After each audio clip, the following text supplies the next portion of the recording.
After reading 3,000 domineering CEO novels, I always feel like someone is trying to force me into a runaway with a baby plot. On my first day transmigrating into the book, I immediately bought the city's largest security company and assigned 20 bodyguards to the male lead. I also signed him up for 36 hobby classes, ensuring he'd be so exhausted he'd fall asleep as soon as he got home. With no energy left for any drunken mishaps, the green tea supporting female character, who planned to win over the male lead at the hobby classes, couldn't even get past the wall of bodyguards at the entrance. On my first day at the company, I reshaped the corporate culture. Any female secretary who tried to climb into bed with me was packed off to the desert for a month-long professional ethics training. For the next 3 years at the company, I countered every move and anticipated everyone's schemes, until the destined heroine from the novel appeared. Despite my tight defense, she finally managed to snatch an opportunity. She knocked the male lead unconscious,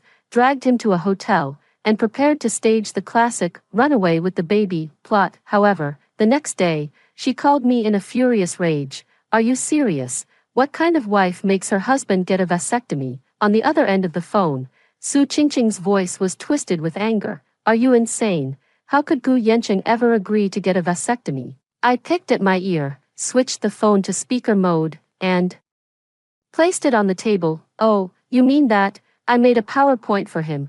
Su Qingqing fell silent for 3 seconds on the other end. "What?" I patiently repeated, a PowerPoint presentation titled The Devastating Impact of Illegitimate Child Scandals on Family Legacies and Risk Mitigation. I cited real cases from the Qing dynasty to the Qing dynasty, plus 30 classic examples of Fortune 500 companies that collapsed due to infighting or incompetence among heirs. The solution must be permanent. After all, a man out in the world must know how to protect himself, lest he gets entangled with someone who's carrying the ball and ruins my reputation. Gu Yanqing thought about it for just 3 seconds, then he booked an appointment with the best urologist in the country. I could hear Su Qingqing gasp sharply on the other end of the phone, followed by the sound of something heavy hitting the floor. Probably fainted from anger. I shook my head. The female lead's mental resilience really seems to be getting weaker with each generation. Trying to tie Gu Yanqing down with a child, too naive. Is the money of a domineering CEO really that easy to take as his wife? I've read 3,000 domineering CEO novels. Gu Yanqing is the male lead in those novels. Perfect in every way, 188 centimeters tall, wealthy, handsome, with an 8-pack. The only flaw is that he's not too bright and easily fooled by the cunning female lead. Ever since I transmigrated into this book and became his cannon fodder arranged marriage wife, I knew that to avoid being cannon fodder, I had to start by protecting my husband's mind and body. Who would have thought Su Qingqing would only grow more determined with each setback? The day after her plan to run away with the baby failed, she switched to a different track. She began to appear frequently before Gu Yanqing, dressed in a white dress, with long, straight black hair, a melancholic gaze, and an aloof, ethereal aura. The head of the security team handed me her photo. "Boss, Miss Su has been showing up a lot lately, at the cafe downstairs from the company, in the corner park that Mr. Gu passes by on his way home from work. She's really leaning into that fragile, accidental encounter vibe." Looking at her pitifully beautiful face in the photo, I understood everything. Got it. This is cosplaying the white moonlight. In almost half of domineering CEO novels, the male lead has a white moonlight who either passed away early or went abroad, and the female lead often bears a striking resemblance to the white moonlight. This is the first step for them to attract the male lead. Gu Yanqing, of course, had one too. It was his senior from university, named Xia Ji. They lost contact after she went abroad to study. In the original story, it was because Su Qingqing resembled Xia Ji that Gu Yanqing took a special interest in her, setting off a series of heart-wrenching love affairs. I put down the photo. "Go, find Xia Ji," the assistant looked a bit troubled. "Boss, I heard she went abroad a long time ago. It's like finding a needle in a haystack." Raise the offer. "Got it, boss. I'll make sure the job gets done." 3 days later, my assistant placed Xia Ji's file on my desk. Xia Ji did go abroad, but she returned 3 years ago. She now runs a highly popular bakery in the west side of the city due to her passion for desserts. Her weight has soared from 90 pounds during her university days to 140 pounds. "Oh, right, She got married last year. Her husband is a fitness trainer, and they're always posting pictures of their baby on social media. I smiled with satisfaction. The next day, under the guise of a company afternoon tea, I booked out Xiaoji's entire bakery. Then, I took Gu Yanqing along to inspect the quality of the desserts. When Gu Yanqing saw the plump woman in an apron, enthusiastically shoving a freshly baked durian millefeuille into his hands while chattering, "Handsome, eat more, you look so thin," his expression went completely blank. Xiaoji clearly recognized him too. "Oh, isn't this Junior Gu? Long time no see. Do you remember me? I'm your senior, Xiaoji." Gu Yanqing looked at the woman before him, who was nothing like the aloof goddess in his memory, and nodded with difficulty. "Senior, have you been doing well?" "Great, of course I have." Xiaoji laughed heartily, slapping Gu Yanqing on the back with such force that he nearly stumbled. "My husband treats me wonderfully, and my son is adorable, though a bit mischievous. Yesterday, he even used my limited edition lipstick as a paintbrush. I was so furious." Xiaoji chattered on and on about her blissful married life, even enthusiastically pulling out her phone to show Gu Yanqing the unflattering photos of her son. The expression on Gu Yanqing's face shifted from blank to bewildered, and finally to disillusioned. Just then, Su Qingqing, dressed in her signature white dress and holding a book, happened to pass by. When she saw Xiaoji herself chatting happily with Gu Yanqing, the look on her face was even more dramatic than Gu Yanqing's. I sat nearby, savoring the tiramisu made by Xiaoji while enjoying this entertaining spectacle. The reason a white moonlight remains a white moonlight is because she only exists in memory. Once exposed to the light, she becomes nothing more than plain white rice, and the kind that sticks to your teeth a little. From that day on, Gu Yanqing would take a detour whenever he saw Su Qingqing. It is said that now, whenever he sees a woman in a white dress, he can't help but think of that passionate durian millefeuille. It makes him a little nauseous. Su Qingqing's path as a stand-in for the white moonlight has officially gone bankrupt. She soon found a new breakthrough, a hero saving a beauty, or rather, a beauty saving a hero. She spent a fortune hiring a group of desperados, planning to stage a thrilling kidnapping drama on Gu Yanqing's way to a charity banquet. According to the script, she would rush out without hesitation, take a fatal blow for Gu Yanqing, then lie in his arms and weakly utter that classic line, I'm fine, as long as you're safe." From then on, she would become the one and only woman in Gu Yanqing's life who loved him with all her heart. The plan was perfect. Unfortunately, she ran into me. The ambush was set on a winding mountain road. Gu Yanqing's motorcade arrived right on schedule, just as the kidnappers rushed out, ready to force the lead vehicle to a stop. A sudden change occurred. Whoosh, whoosh, whoosh. A dozen drones descended from the night sky, instantly locking onto all the kidnappers. Each drone was equipped with a loudspeaker, repeatedly broadcasting the warning I had personally recorded. "Your actions have violated Article 239 of the criminal law.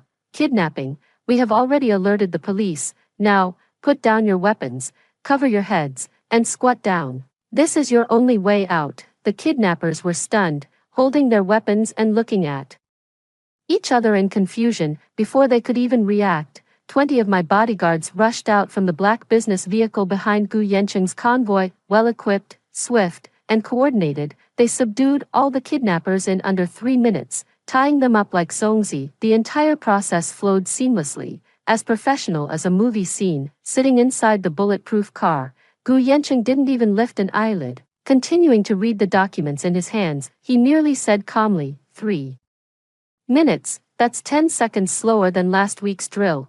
Go back and have the security department write a post-action review report." Su Qingqing, who had been hiding in the grass ready to rush out and save the day, was politely escorted out by the head of the security team. "Miss Su, this is a compilation of our company's weekly emergency response drill recordings from the past 3 years. From kidnappings and assassinations to biochemical attacks, we have prepared 300 contingency plans. The scenario you've planned this time falls under the lowest difficulty level, the beginner's experience mode. By the way, the group you hired are also sparring partners from our security company.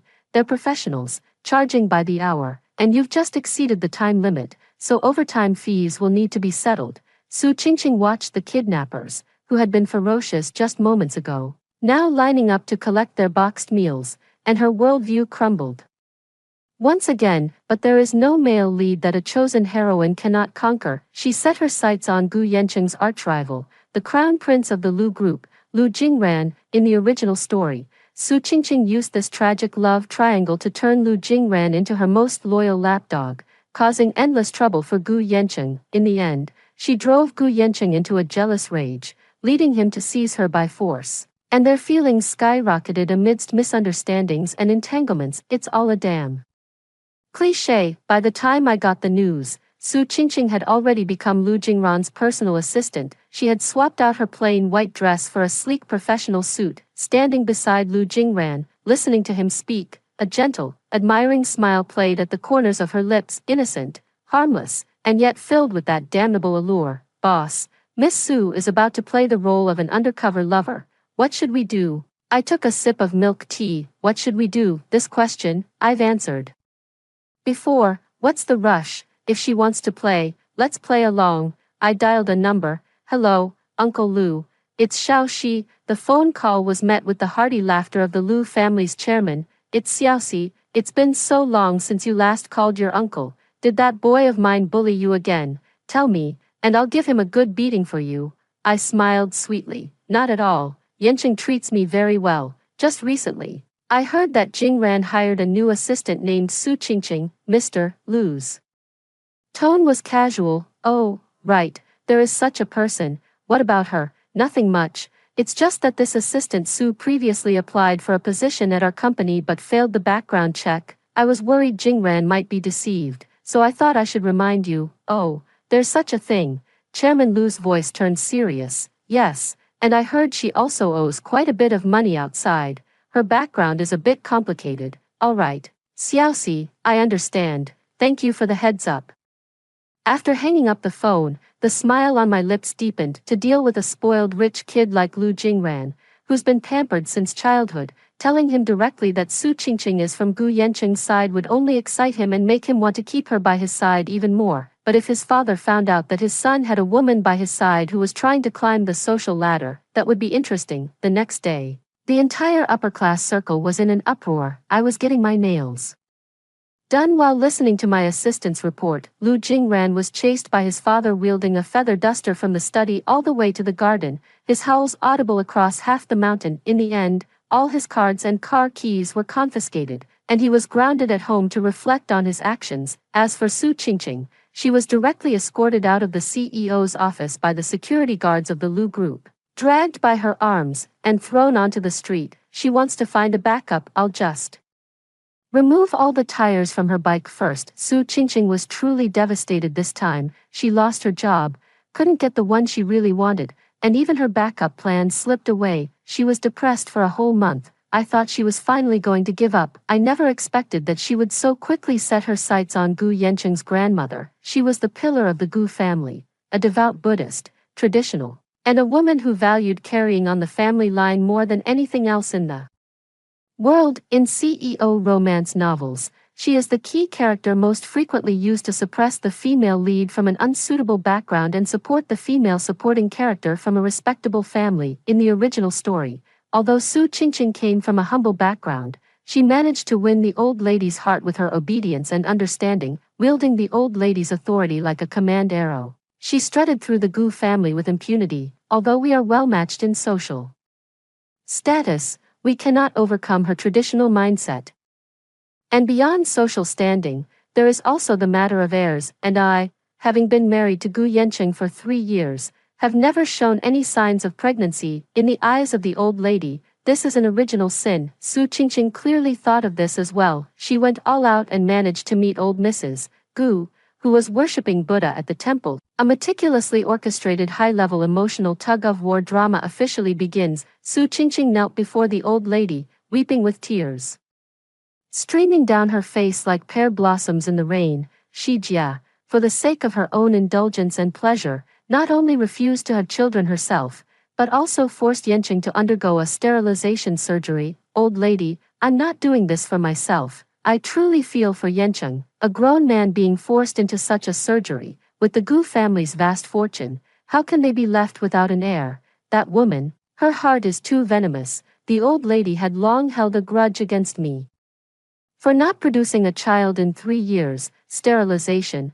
The word exploded like a thunderclap in the old lady's heart. The old lady was so furious on the spot that she threw her prayer beads. She immediately called, ordering Gu Yancheng and me to get back to the Gu family's old mansion. A family storm was inevitable. Su Qingqing, protected by the old lady, was taken back to the old mansion. Unable to hide the smugness at the corner of her mouth, she was waiting to see the good show of me being kicked out. When Gu Yancheng and I returned to the old house, we brought the old lady her favorite osmanthus cake. As soon as we entered, I saw Su Qingqing standing obediently beside the old lady. I knew the new plot was unfolding. Gu Yancheng frowned upon seeing Su Qingqing.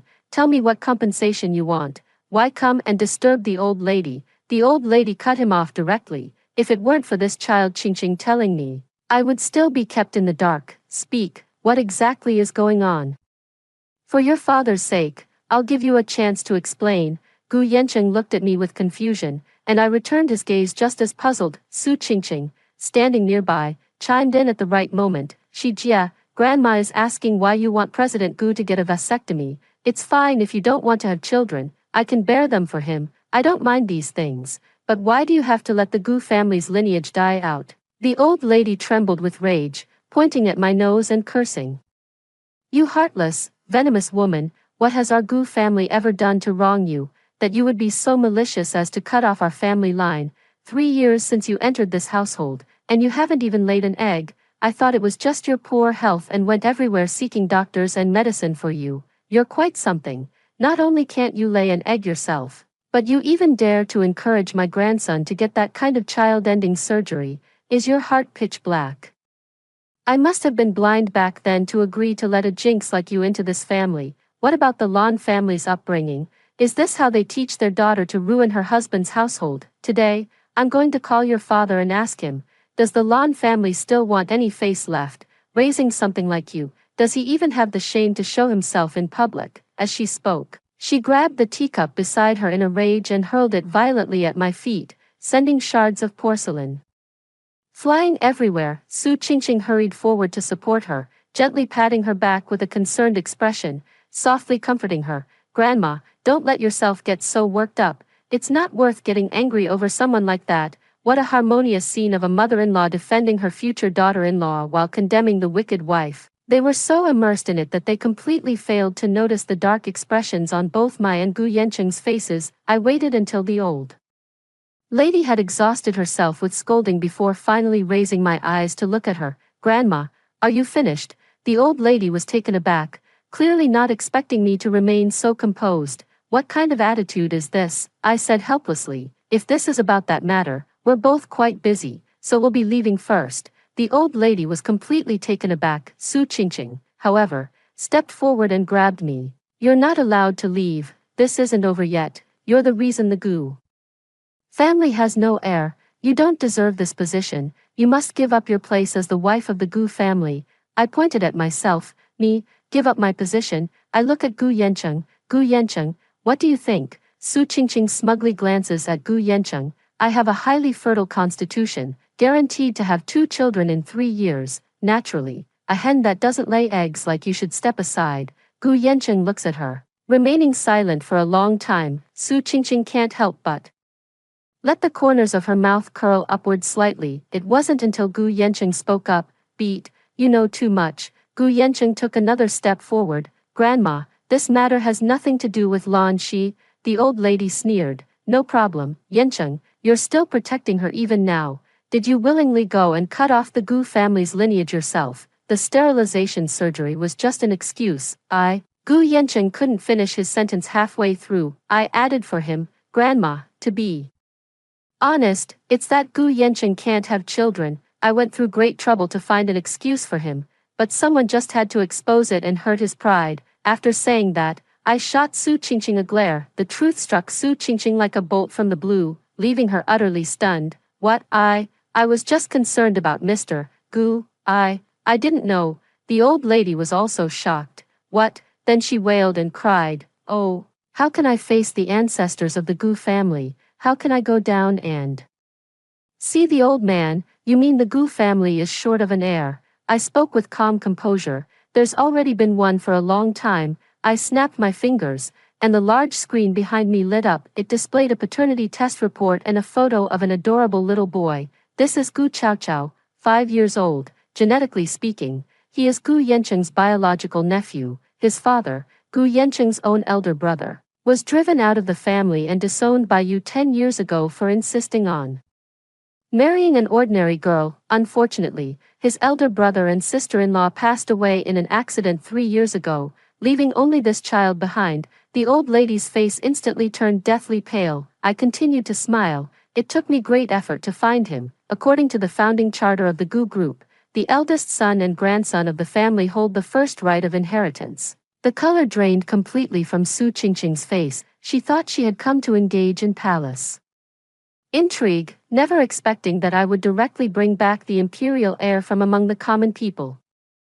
Didn't she want a child as a bargaining chip? I gave her a royal flush instead, a true crown prince she could never defeat. Su Qingqing was temporarily at a complete loss, because she was waiting for the right moment. Her final trump card was her true identity. She is not Cinderella, but the long-lost heiress of another major business empire, the Lin Group. In the original story, when the Gu Group faces a crisis, she reveals her identity, returns with the resources of the Lin family in a powerful comeback, saving the Gu Group and also winning the heart of Gu Yancheng. She cornered Gu Yancheng, ready to lay her cards on the table. Gu Yancheng, do you think I'm just an ordinary girl? Let me tell you, my name is Lin Qingqing. The Lin Group is my family. She lifted her chin proudly, waiting to see the look of shock and regret on Gu Yancheng's face. Gu Yancheng merely glanced calmly at his wristwatch. Oh, the Lin family. If this were 3 years ago, that might have carried some weight. But now, he turned the tablet in front of him toward Lin Qingqing. According to the latest financial news, the Lin Group officially filed for bankruptcy protection with the court 15 minutes ago. On the screen, a red warning flashed, showing the Lin Group's stock price hitting the limit down and its assets being frozen. The pride on Lin Qingqing's face shattered instantly. No, it can't be. How could my father's company? How could it not be? I walked over gracefully, holding 2 glasses of champagne. Over the past 3 years, I used the company's venture capital fund to accurately short all of Lin Group's seemingly stable but actually outdated industries. At the same time, I poached 70% of their core technical talent with high salaries. I anticipated all of their transformation plans, strategically positioned competing products in advance, and squeezed out all of their room for survival. Business warfare isn't about whining and dining, it's a life or death struggle. I handed one of the champagne glasses to Gu Yancheng and placed the other in front of Su Qingqing. By the way, the Gu Group has already initiated the acquisition process for the Lin family's bankruptcy assets. Our offer is quite sincere. I smiled as I looked at her. Miss Lin, or should I say Miss Su, times have changed. The era when one could rely on family background and status to get by is long gone. Now, it's all about brains. Su Qingqing looked at me, fear appearing in her eyes for the first time. What is it that you truly want? In the empty CEO's office, Gu Yancheng finally couldn't hold back from asking me. All threats had been eliminated. Su Qingqing was sent abroad for further studies, and the Gu Group had swallowed up the Lin family's business, doubling its market value. I, as the mastermind behind it all, should have retired after achieving such success. But the way Gu Yancheng looked at me was growing increasingly unsettling. That cold, scrutinizing gaze was gradually being replaced by something I was all too familiar with, something I had seen countless times across 3,000 novels, a look of interest and possessiveness. He started sending me flowers, had my bodyguards take them to the lab for a composition analysis. He started asking me out for meals. I set the location at the company cafeteria and insisted on having 20 bodyguards accompany us. Citing the need to ensure the safety of the core decision-making team, he began saying some inexplicable things to me. I've realized that without you, the company can still run, but it always feels like something is missing. This is the precursor to the domineering CEO's heart being moved. I immediately became alert. I just don't want to be cannon fodder. Not that I want to be the female lead, Mr. Gu. According to my calculations,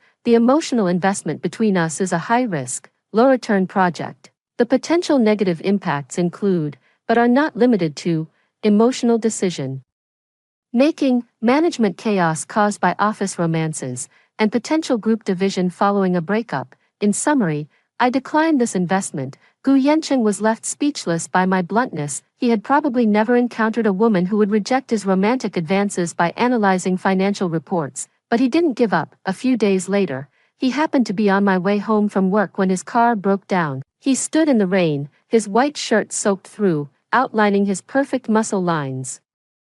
Looking at me with melancholy eyes, this was the classic, bitter flesh scheme, from novels. Next, I was supposed to feel sorry for him, take him into my car, and then sparks would fly. I rolled down the window with an expressionless face and handed him an umbrella. Mr. Gu, the company has arranged a 24-hour on-call driver and maintenance team for you. The contact numbers are in the emergency contacts group in your phone's address book. Additionally, getting caught in the rain may lead to a cold or fever, which could affect tomorrow morning's board meeting. Please consider the bigger picture. After saying that, I closed the window and drove away. Love is the most unstable variable in this world. It took me 3 years to build a perfect, controllable, bug-free world. I absolutely cannot allow any vulnerabilities to appear in my world because of such low-level hormonal impulses. Gu Yancheng seemed thoroughly enraged by my impenetrable defenses. He was in a car accident. When he woke up, he had lost his memory. In the classic amnesia trope of domineering CEO novels,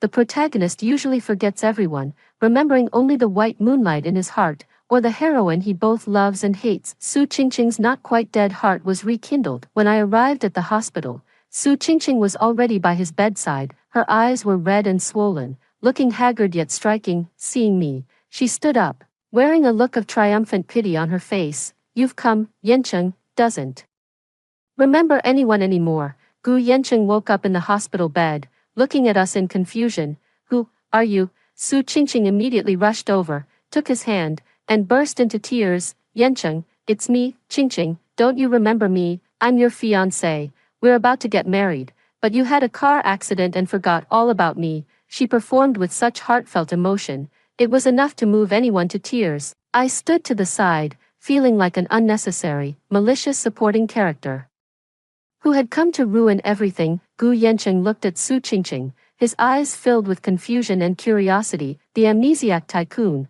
when faced with the first pure and kind-hearted woman to appear in his life, always develops a chick imprinting complex. Su Qingqing's plan was nothing short of perfect. As long as she could seize the initiative and become the first person Gu Yancheng trusted after losing his memory, she could rewrite the entire story, portraying me as a third party who would stop at nothing to tear them apart. She looked at me, her eyes filled with defiance. I sighed. Miss Su, have you forgotten that it's the 21st century now? I took a tablet out of my bag, opened a video, and handed it to Gu Yancheng. Mr. Gu, this is part of our prenuptial agreement, the amnesia contingency plan. Given the high-risk nature of your profession and your high-risk persona, I have customized a weekly memory consolidation training for you, along with an encrypted data chip that stores all your key life milestones and interpersonal relationship information. The video was recorded by Gu Yancheng himself. If I ever lose my memory one day, please play this video. First, I am married, and my wife is. My photo and name appeared in the video. Second, I have undergone a vasectomy. Any woman claiming to be pregnant with my child is a fraud. Third, a woman named Su Qingqing is an S-level high-risk harasser. She has done the following to me. 1. Attempted to drug me. 2. Pretended to be my first love. 3. Stole company secrets. 4. Faked a kidnapping case. 5. Sowed discord between me and my family. As the video played, Gu Yancheng's expression shifted from confusion to shock, then to disgust. He looked up at Su Qingqing, his gaze as if he were staring at a pile of garbage. Security. He uttered only 2 words. Su Qingqing was still screaming hysterically as 2 burly security guards hoisted her up. This is fake. You forged it. Yancheng, don't believe her. I walked up to her and said softly, oh, I forgot to tell you, I've found the mechanic who planned that car accident. He confessed everything. It was you who hired him, with the charge of intentional injury, plus the previous cases. Miss Su, congratulations, you can spend the rest of your life peacefully writing your romance novels in prison. The last glimmer of light in Su Qingqing's eyes finally faded away. I thought, surely this must be the end. Once again, I had utterly defeated Su Qingqing using the very tactics she knew best. I had long known that car Accidents and amnesia in domineering CEO novels were as predictable as a monthly period. How could I live up to the 3,000 novels I've read without making a plan in advance? Your way of doing things is like a precise sonnet. Every decision is filled with a cold, structural beauty. A gentle, jade-like voice sounded behind me. I turned around and saw Wen Xian, Gu Yancheng's childhood friend, his biggest business rival, and also the deeply affectionate second male lead in the original story, who silently protected the female lead, loving her without ever winning her heart. According to the plot, he should feel pity for Su Qingqing, who was hurt by Gu Yancheng, then fall in love with her and become my new enemy. But now, he is looking at me with the kind of gaze one would use to appreciate a work of art. The way you dismantled the Lin Group structure is nothing short of a textbook example of business artistry. I've studied it for a long time, and I'm truly in awe. I frowned. Things we're starting to get out of hand. One Gu Yancheng was already enough trouble, and now here comes the second male lead. To make matters worse, this second male lead wasn't playing by the rules. He had taken a keen interest in me. He started pursuing me. He wasn't as direct as Gu Yancheng. His approach was more artistic. He gave me a painting he had done himself, titled Heartbeat. I had my assistant take it to an auction house for appraisal, then donated the money to charity. He wrote a poem for me, which was published in a renowned literary journal. I felt an unprecedented sense of crisis. The love of one domineering CEO is trouble. The love of two domineering CEOs is a disaster. This means I will be plunged into the bloody battlefield of a red and white rose, a cliché love triangle with two men fighting over one woman. This is more terrifying than the company going bankrupt. I must find a way to completely extinguish this love flame that should never have appeared. This world is starting to feel off. Gu Yancheng and I went to inspect a new project on the island when we were suddenly caught in a once-in-a-century typhoon, leaving us trapped in a villa. Wen Xian and I were discussing an acquisition case in the elevator when it suddenly malfunctioned, trapping us in the confined space for 3 hours. Gu Yancheng and Wen Xian even got into a physical fight over the trivial question of, who has the right to take me home? Downstairs at the company, drawing a crowd of onlookers, forced to be alone together. Accidents keep happening. Male competition. These are all divine decrees forced by the author in the novel to advance the romantic plot. I finally realized that my enemies are not Su Qingqing, not Gu Yancheng, nor Wen Xian, but the world itself. It is that invisible, authorial will trying to bend the plot back on track. I attempted to fight it with logic and reason, but it countered me with even more illogical plot twists. A chill ran down my spine. If the world were a book, then no matter how I struggle, I am merely a pawn on its pages. Unless I can overturn the chessboard, I locked myself in the top-tier laboratory of the Gu Corporation for 3 days and 3 nights. I mobilized all the company's supercomputing resources to begin analyzing these unexpected events. I input the data from every typhoon,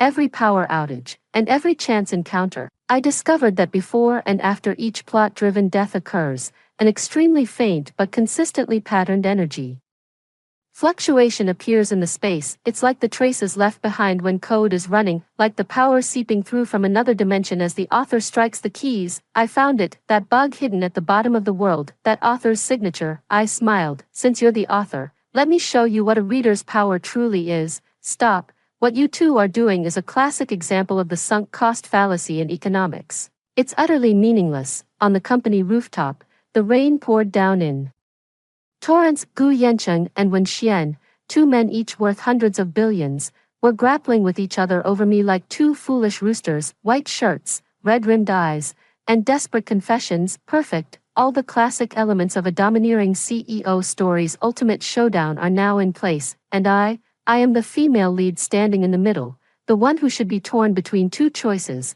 weeping uncontrollably. But I wasn't. I just calmly raised something that looked like a remote control and pressed the red button. In that instant, the entire world came to a standstill. Raindrops hung suspended in the air. Gu Yancheng and Wen Xian frozen mid-swing, their fists poised to strike. The world turned black and white. Only I, and the translucent figure slowly materializing in the air ahead, remained in color. The figure was wearing plaid pajamas, black-rimmed glasses, with messy hair, staring at me in shock. You, how did you do that? He was the author of this world. Simple. I shook the device in my hand. I captured the energy frequency you generated when interfering with the world, And then I developed a localized reality signal jammer. To put it simply, I've hacked your keyboard. The author's expression shifted from shock to panic.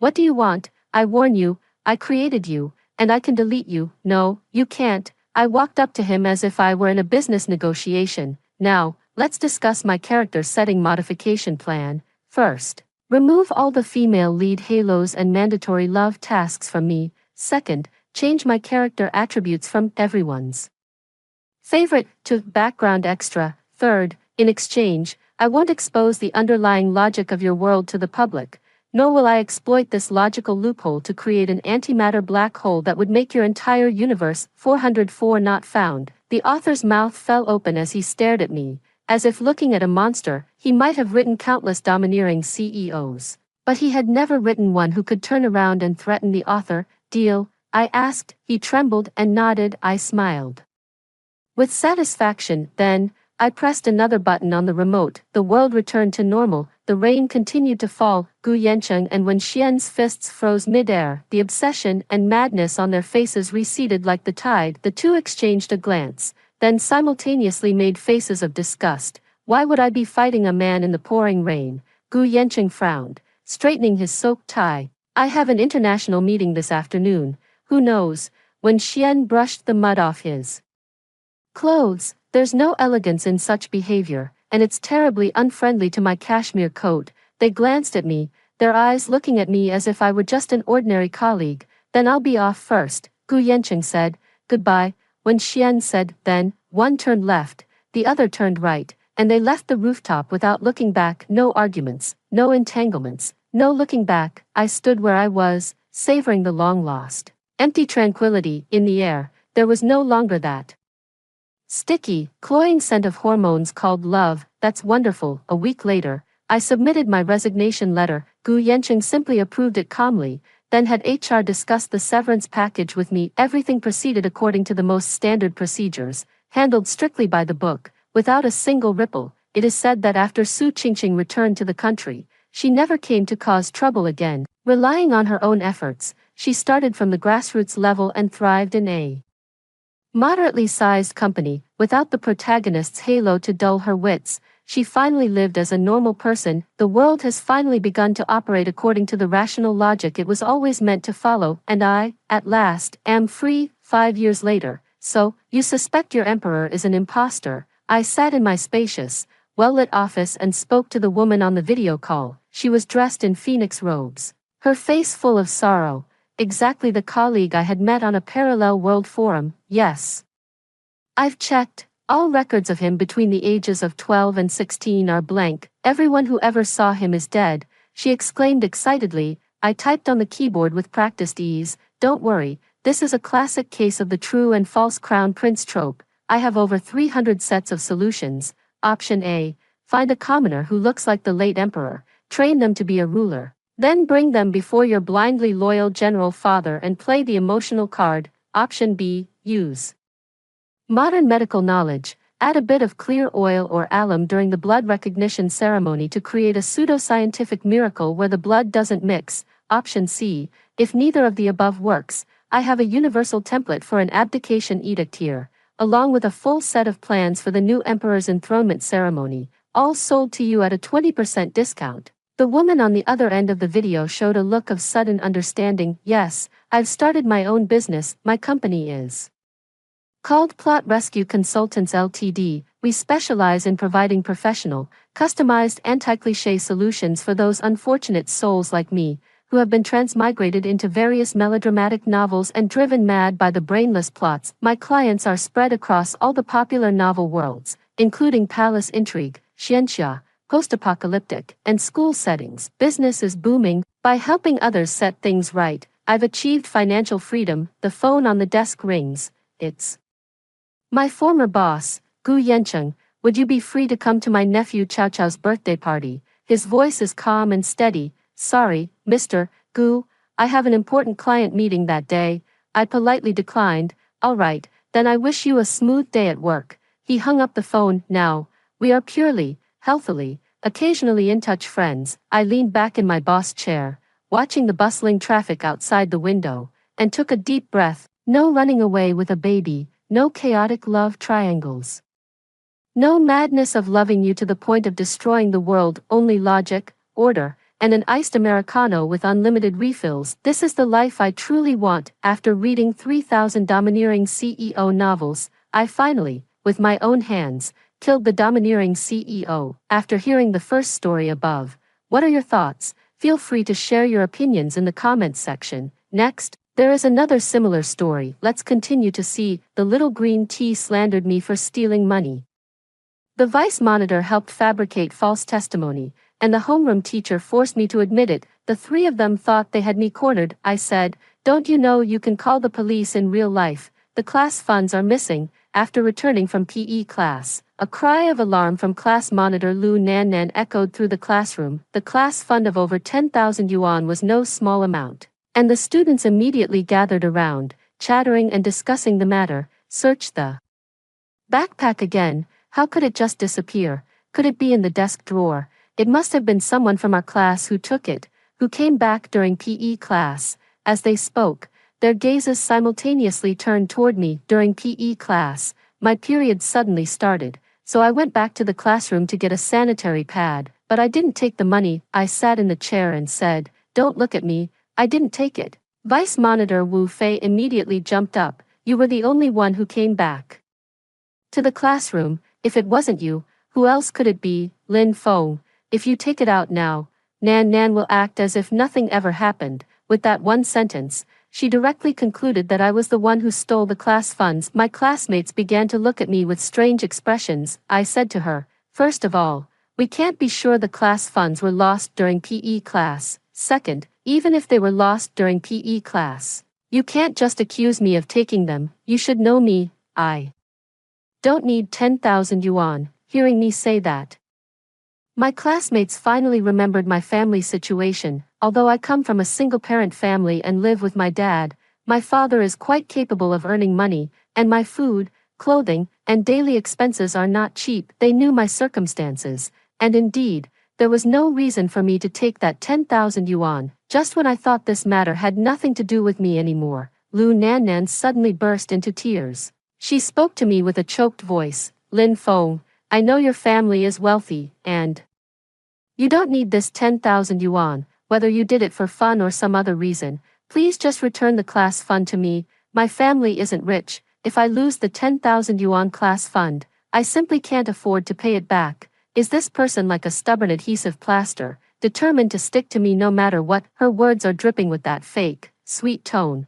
How come I never noticed she had this kind of personality before? I cursed silently in my heart. The other students all cast sympathetic glances at Lu Nan. Wu Fei even walked up to my desk, looking down at me from above. "Whether you took the money or not, you came back during PE class, so you're the prime suspect. Anyway, your family is well off too. Just go home and get the 10,000 yuan. As long as the class fund is returned, no one will hold it against you." What nerve does this person have to say such a thing? Why should my family have to be the scapegoat just because we have money? Besides, if I really brought back the 10,000 yuan, everyone would think I was trying to make up for my guilt out of fear, and the suspicion that I stole the money would be confirmed. I looked around, and the other classmates, seeing the situation, also tried to persuade me. "Yeah, Lin Feng, your family isn't short of 10,000 yuan. Lu Nan is so pitiful. Stop messing around and give the money back to her. We're all classmates here. Just return the money and we'll treat it as a joke." One after another, they all talk without feeling the pinch, as if it's none of their business. "What do you mean by, stop playing around? You're just convinced I stole the money, aren't you?" Annoyed, I kicked the chair away and pointed at Wu Fei, cursing her out. "If I took it, I took it. If I didn't, I didn't." "Wu Fei, explain to me what you mean by not holding it against me." And Wu Fei, if you're so kind-hearted, why don't you help Lu Nan cover the class fund? Or is it that you and Lu Nan are in cahoots, trying to squeeze money out of me because you think my family is rich? If you want money, just say it to my face. No need to make things so complicated. Kneel down, call me grandma, and I'll give each of you 10,000 as New Year's money. Wu Fei's face flushed red with anger at me, while Lu Nan simply buried her head in her arms on the desk and cried. The other classmates all began to blame me. "Lin Feng, Even if you have money, you can't insult people like that. If the money is lost, no matter what, you still bear some responsibility, I retorted. What the hell responsibility do I have? My biggest responsibility was thinking you idiots had normal intelligence and trying to communicate with you like normal people. Feeling unsatisfied, I was about to curse a few more times when the class bell rang. Everyone in the class, except Lu Nan Nan, who was still crying, had taken their seats. This was the homeroom teacher's class. As soon as he entered, he saw Lu Nan Nan crying with her head on the desk and asked what was going on. What happened? When Wu Fei saw the homeroom teacher, he felt he had found his pillar of support. He stood up and pointed at me from afar, saying, "Teacher, Lin Feng stole Lu Nanan's class funds. I asked her to return the money, but she cursed at me and Lu Nan Nan." The homeroom teacher glanced at Wu Fei, then turned to look at me. "Lin Feng, the class funds are collective assets of the class. If you took them, you should return them." I thought the homeroom teacher was reasonable, so I said to him, "Teacher, I didn't take it. Lu Nan Nan and the others are framing me." But the homeroom teacher glared at me and said sternly, "Out of so many people, they didn't frame anyone else. They only framed you. Think about whether you did something wrong." He waved his hand dismissively. "I don't care whether the money was spent or what happened to it. Tomorrow, Lin Feng, you bring out 10,000 yuan, and I'll act as if nothing ever happened. That's the end of this matter. Let's start class." I sneered inwardly. I am now 100% certain there's something fishy going on. The homeroom teacher wasn't the type to jump to conclusions without hearing both sides before. Plus, with Lu Nan Nan and Wu Fei doing everything they can to pin this 10,000 yuan on me, there's definitely some kind of trap waiting for me up ahead. These three are putting on a whole performance together. Have they been watching too many short dramas or what, thinking they can sentence me with just a few lines each? Do they not know there's something in this world called calling the police? I shot up from my seat. "Teacher, call the police." The homeroom teacher was writing today's lesson on the blackboard. Hearing my words, she slowly turned her head, her face still wearing a stunned expression of disbelief. "What did you say?" I spoke each word deliberately, my voice clear and bright.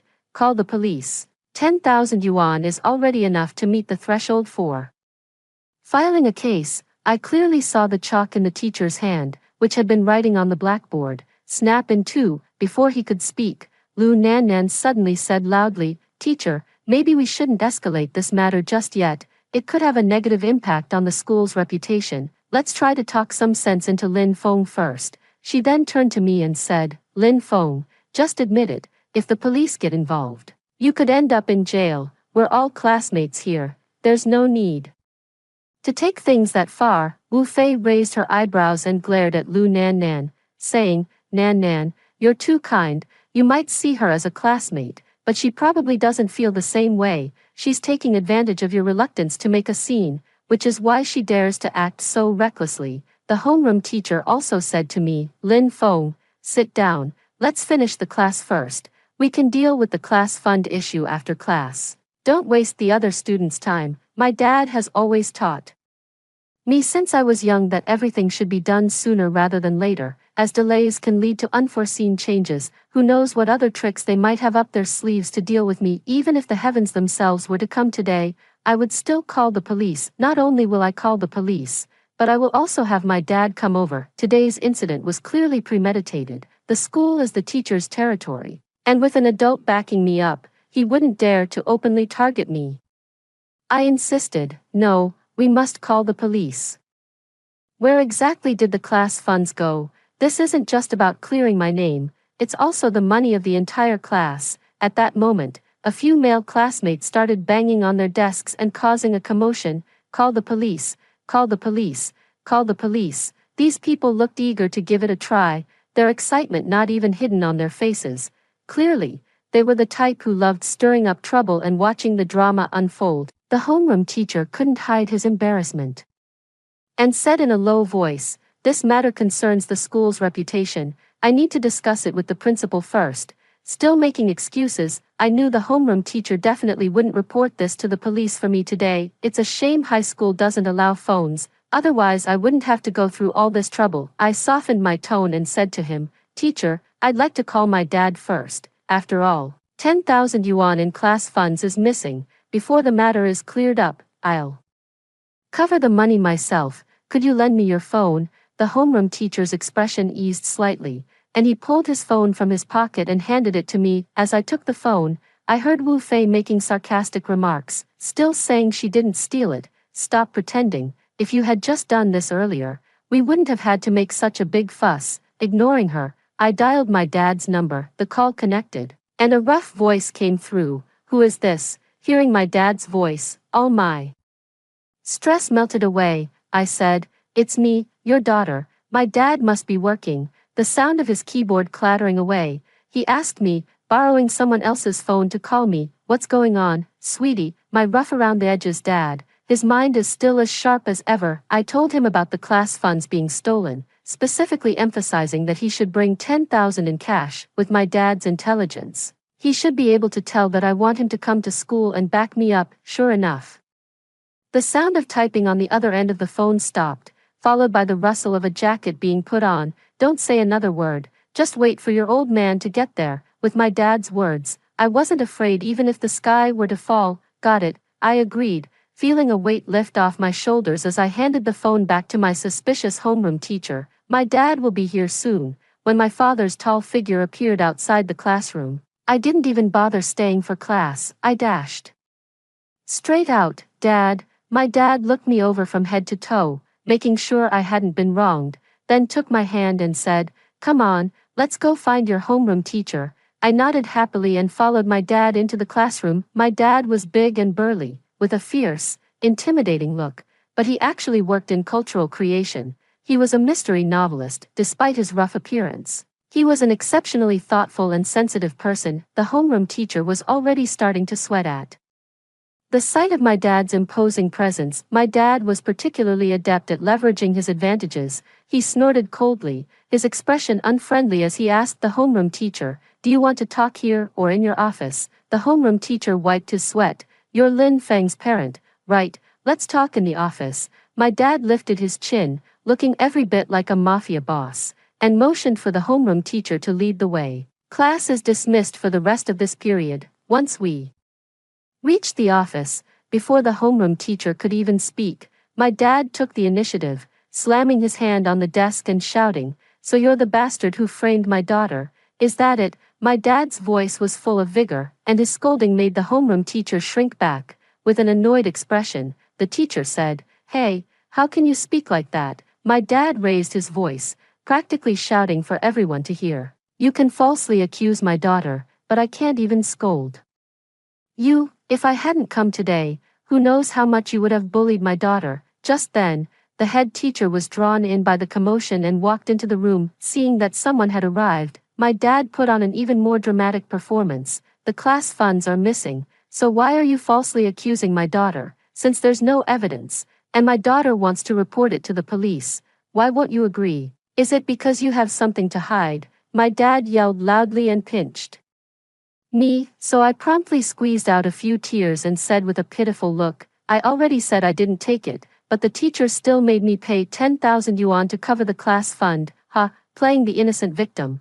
Who doesn't know how to do that? My dad's eyes widened even more. Listen, is this a school? It's nothing but a den of thieves. I don't care. We have to report this to the police. That's how schools are. They don't fear the refined. They fear the ruthless. Sure enough, at the mention of calling the police, the dean's expression changed. He quickly grabbed my dad's arm, trying to calm him down. This parent, it was teacher Zhang's fault. I'll make him apologize to you. I promise. The school will handle this matter fairly and justly. The dean finished speaking and turned to scold the homeroom teacher. Hurry up and apologize to Mr. Lin. My father raised his thick eyebrows and said unhappily, what's the use of apologizing to me? I'm not the one who was wronged. The dean immediately glared at the homeroom teacher. Teacher Jiang apologized to student Lin. The homeroom teacher's face flushed red. In all the years since the school was founded, there had never been a case of a teacher apologizing to a student. His tone softened a bit as he explained to the dean, I wanted to resolve this internally first, for the good of the student and the school. Reporting it to the police would have negative consequences for both the student and the school. The dean didn't care what excuses he had. With my dad's aggressive stance, It looked like he was ready to tear the school apart. His top priority now was to calm my dad down. The dean's tone grew stern. Apologize now. Seeing the dean's anger, the homeroom teacher had no choice but to lower his head and force a stiff smile as he said to me, Lin Feng, I'm sorry. I knew when to stop, wiping my tears as I said to the dean, Dean, I didn't steal the money. You have to clear my name. The dean glanced at my father, noticing his expression had softened considerably, and immediately said, Don't worry, our school won't wrong any good student, nor will we let any bad student go unpunished. We'll go check the surveillance footage right now. My father nodded and said to the dean, Yes, check the footage. If your school can't figure it out, I'll have the police investigate. My dad kept mentioning the police in every sentence, which put the dean under increasing pressure. No school wants the police to show up, as it can easily lead to negative public opinion. The four of them walked to the surveillance room. Teacher Zhu, who was on duty, saw the dean and stood up, calling out, Dean. The dean motioned with his hand, signaling for Teacher Zhu to sit back down. Teacher Zhu, pull up the surveillance footage from the physical education class period for class 8 of the senior year today. Okay.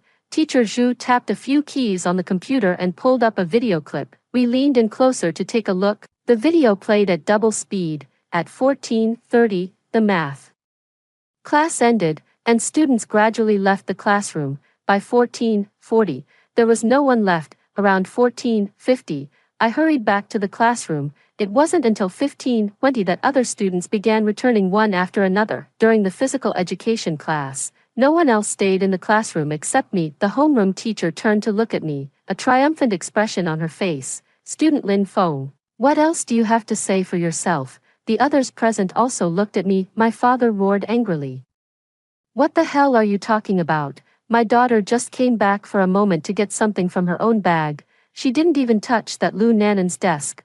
What do you want her to say? The homeroom teacher muttered quietly. Who knows what method she used? It's a fact that she was the only one who returned to the classroom during PE class. The head teacher also said, Right now, it does seem like Lin Feng is the most suspicious. My dad laughed after hearing that. I asked my dad, Dad, what are you laughing at? My dad said, I'm laughing at how your school teachers are all idiots.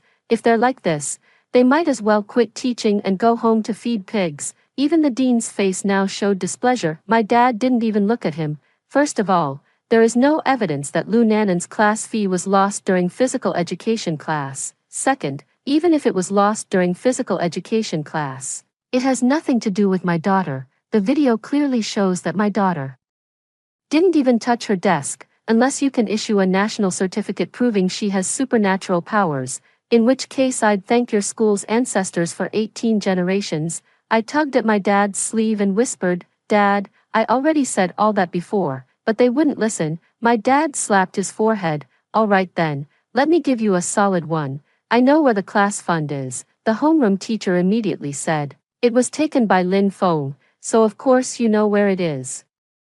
My dad rolled his eyes and muttered, Idiot. He asked me, Sweetie, when did your class pay the fund? I said, the notice was sent out yesterday, and all the fees are due by the first class this afternoon. My dad nodded, so that means the class fund is still at the school. My dad pulled out 10,000 yuan in cash from his bag, slapped it on the table, and said to the dean, Dean, could you please go to my daughter's class and make an announcement? Just say the class fund has been found. And whoever leaves the classroom after hearing this news is the thief. Is that all? The dean asked, half convinced and half doubting. The homeroom teacher looked evasive, wanting to go with the dean, but my father stopped him. Homeroom teacher, you stay here. The homeroom teacher cast a pleading glance at the dean, who looked at my father, sighed, and said to him, Mr. Jiang, you'd better not go. On the surveillance footage, the dean arrived at our classroom, took out 10,000 yuan, said something, and then left the room directly. A moment later, Lu Nannan got up from her seat, grabbed a pack of tissues, and went out. Go, my dad shouted, leading me as we rushed out of the monitoring room. The monitoring room wasn't far from our classroom, and after just a few steps, I saw Lu Nannan enter the women's restroom. My dad handed me the phone. Sweetie, it's up to you now. I opened the video on the phone and pushed open the door to the women's restroom. There were 4 stalls in the Women's restroom. I leaned in and looked down. There was a pair of feet in the innermost stall, holding up the phone.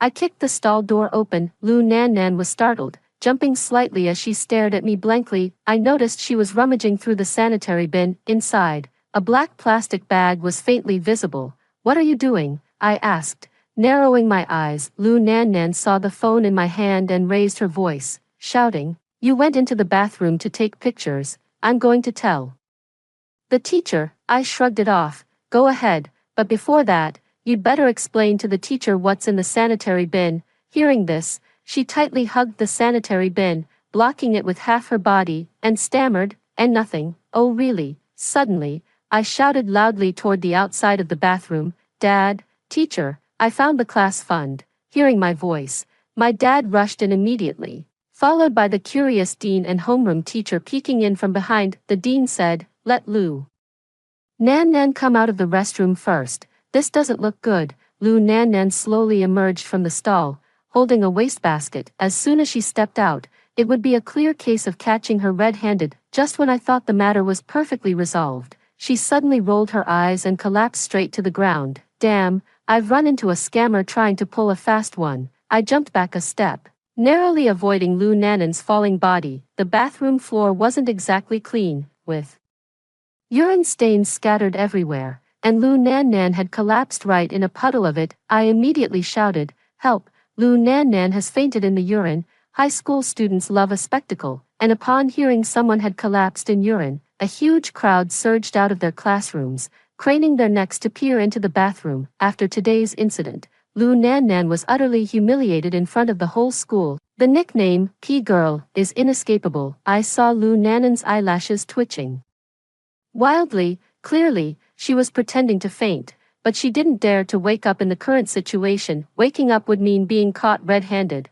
while playing dead might buy her some time. The homeroom teacher was shouting anxiously outside, "What are you all looking at? Get back to class, all of you." Seeing that the classmates couldn't be driven away, and Lu Nan Nan couldn't just lie in the urine forever, he gritted his teeth, rushed into the restroom, picked up Lu Nan Nan, and dashed toward the school clinic. After Lu Nan Nan escaped by using the urine incident as a diversion, my dad didn't press the advantage. He patted the head teacher on the shoulder and said, "Director, the matter is clear now, right? Your school will handle it fairly and justly, won't you?" The head teacher wiped his sweat and nodded. "We will definitely give you a satisfactory explanation." My father nodded, then extended his hand toward the head teacher. The head teacher looked bewildered, his eyes wide open, as he shook hands with my father.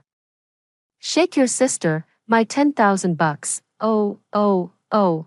The dean let out 3 O's in a row, quickly handing the 10,000 back to my dad. "And also, my daughter's had a scare. I'm giving her the day off." Without waiting for the dean's approval, my dad grabbed my hand and we walked right out. After leaving school, my dad took me to a dessert shop and ordered a big slice of cake for me. "Have something sweet to calm your nerves." I picked up the spoon without hesitation. Halfway through eating, I asked my dad, "Dad, why didn't you press the advantage just now? You were so close to catching Lu Nan Nan red-handed." My dad tapped my forehead and scolded me lightly, "My silly girl, you haven't inherited a bit of your father's intelligence. Just now, Lu Nan Nan was pretending to faint. If your old man had pushed a little harder, she would have immediately climbed to the rooftop to perform a human flying show. Believe it or not, by then, everyone would say you drove someone to their death. How could you continue your studies?"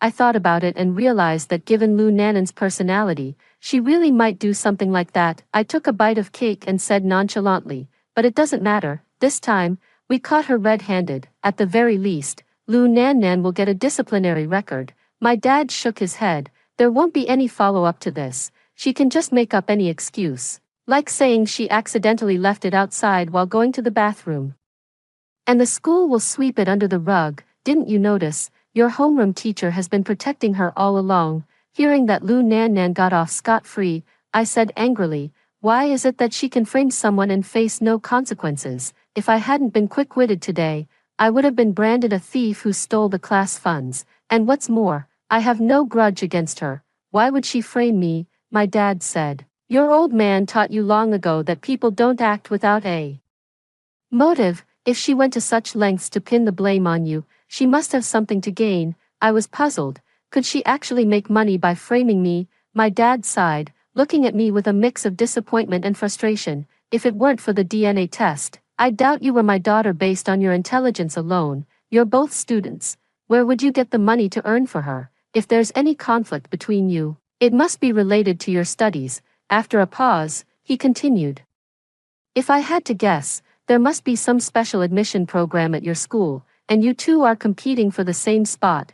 By tarnishing your reputation, her chances of success would increase. It suddenly clicked for me. She must have gotten some insider information from our homeroom teacher. Mentioning the homeroom teacher, I turned to my dad with confusion. Why has the homeroom teacher been helping her all along? My dad shook his head, looking all mysterious and profound. When one person helps another, it's usually either for money or for feelings. Lou Nanan's family is just scraping by with barely anything, so your homeroom teacher definitely isn't in it for the money. That leaves feelings, and feelings can be love, friendship, family ties, or personal favors. Which one do you think it is for them? Thinking about that possibility, I gasped. Are they having a teacher-student affair? Is our homeroom teacher cheating? My dad chuckled, which I took as a silent confirmation of my deduction. Suddenly, he leaned his big head in close, looking all secretive. Sweetie, do you want revenge?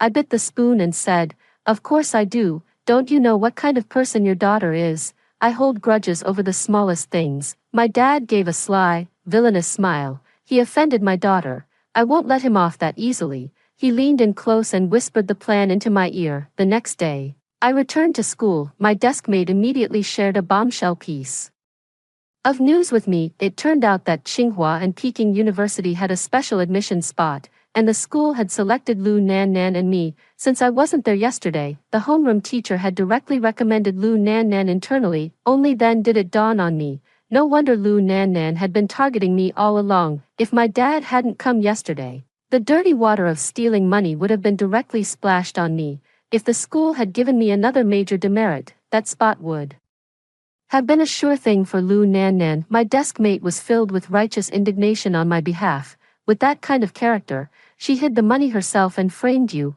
What right does she have to be specially recruited by Tsinghua or Peking University? And she says she just forgot by accident.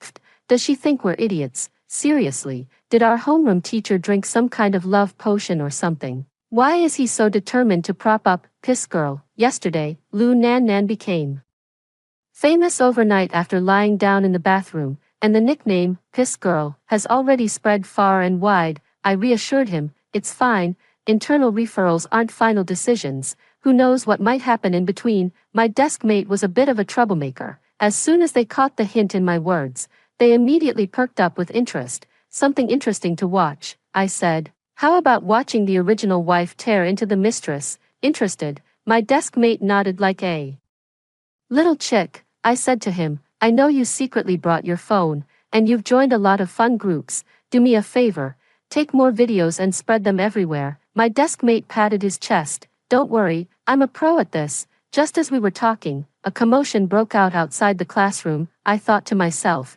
the homeroom teacher's wife sure got here fast. I dragged my deskmate to the doorway and finally managed to squeeze my head out of the crowd, only to see a burly woman slapping our homeroom teacher repeatedly while shouting, I've fed you, clothed you, even pulled strings to get you into this school, and this is how you repay me, you damn cheater. You found yourself a mistress right here at school. The wife strikes were vicious. Each slap left a bright red handprint, like she was using iron palm kung fu. I whispered to my deskmate, are you recording yet? My deskmate gave me an okay sign. He held his phone at a tricky angle, ensuring it wouldn't be noticed while capturing the entire scene without any blind spots. I silently praised the school for truly being a place where hidden talents abound.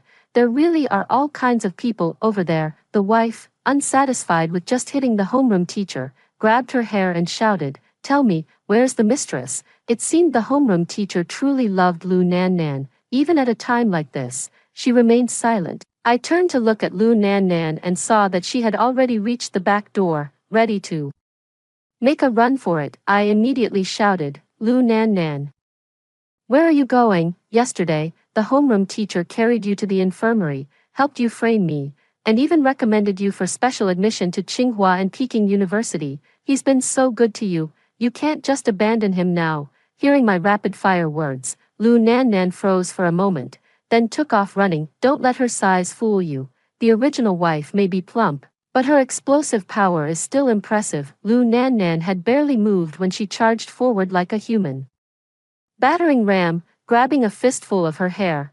"So you're the little vixen who's been seducing my husband." With both hands clutching her hair, Lu Nannan still found the time to shoot me a hateful glare. "It's not me, I didn't do it, you've got the wrong person." Straight up with the triple denial. "You little brat, still daring to glare at me, watch me hit you with something heavy," I shouted through the crowd. "Then why does the homeroom teacher treat you so well? Yesterday, when you falsely accused me of stealing money, the flaws were so obvious, yet the teacher immediately took your side without a second thought. He used to be famous in school for being fair and reasonable." As soon as I said this, the other students chimed in one after another. "Yeah, I thought the homeroom teacher was acting strange yesterday, as if she was dead set on believing Lin Feng stole the money."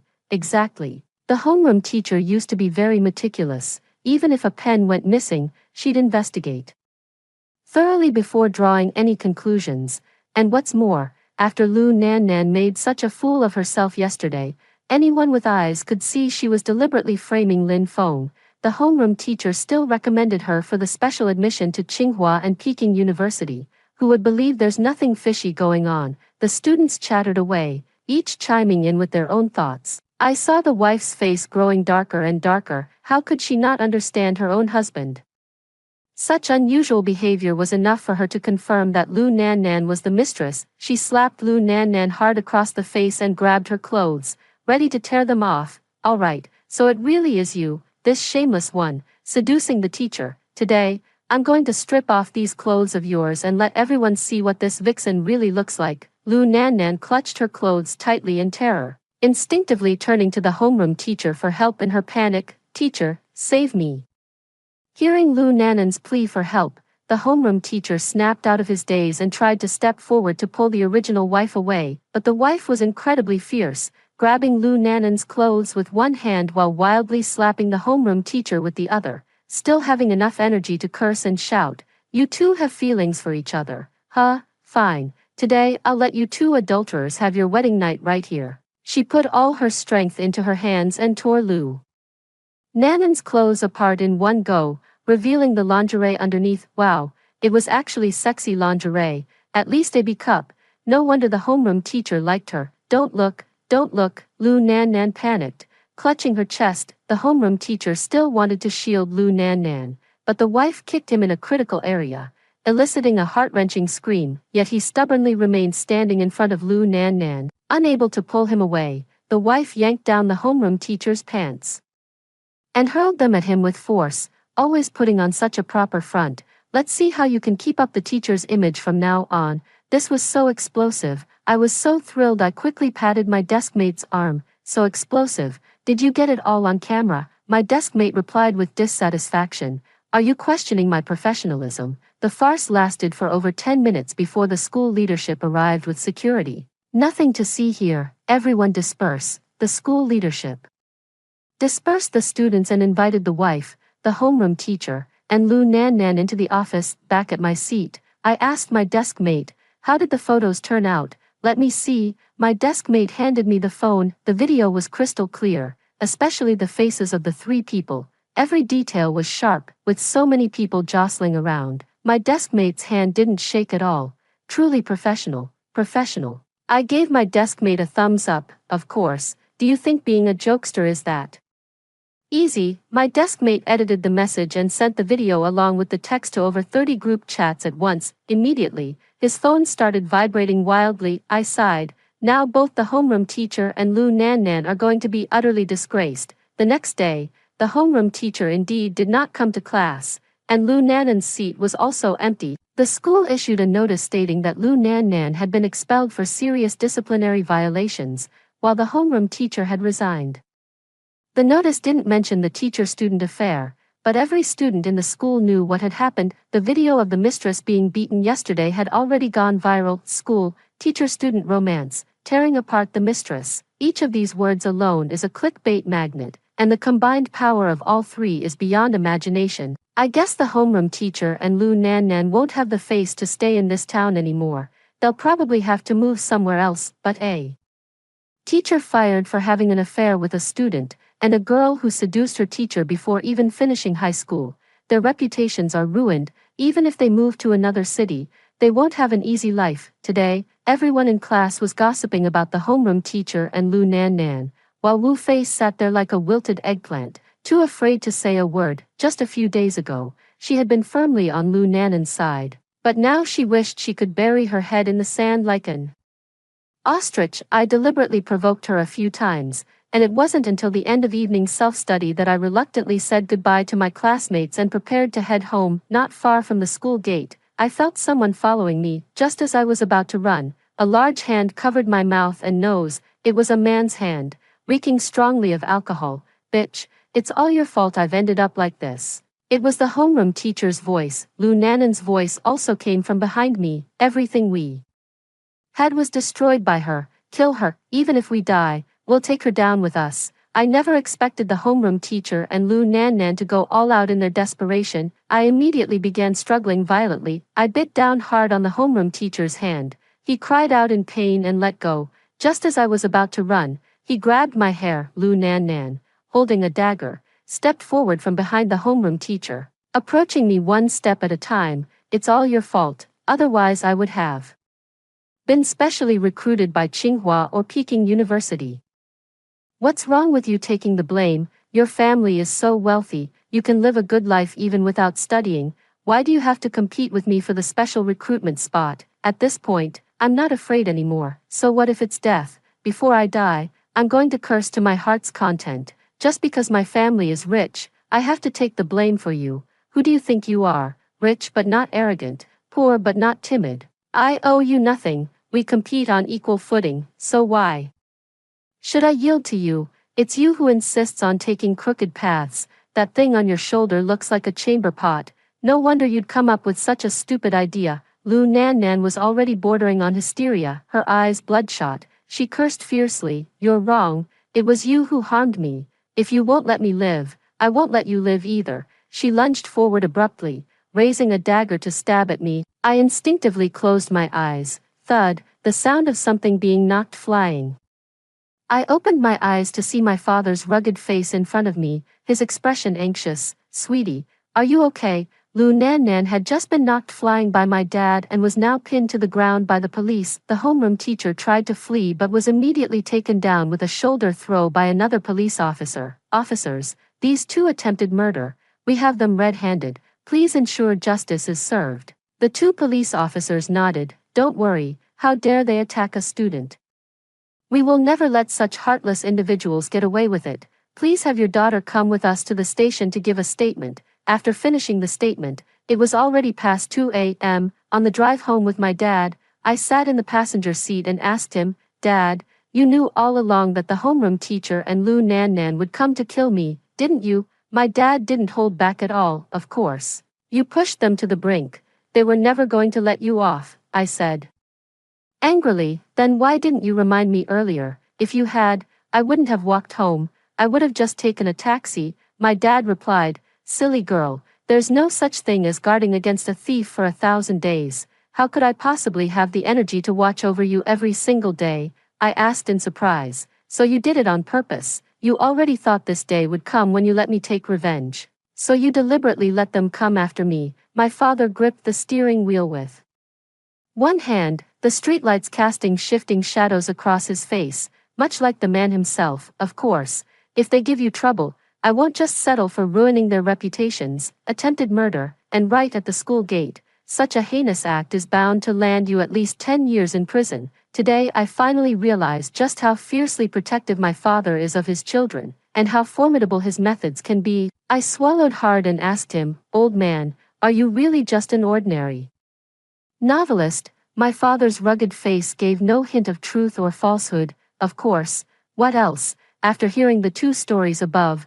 what are your thoughts? Feel free to share your opinions in the comments section. Looking forward to hearing from you. If you liked this story, don't forget to like it, share it, and subscribe to my channel. See you next time.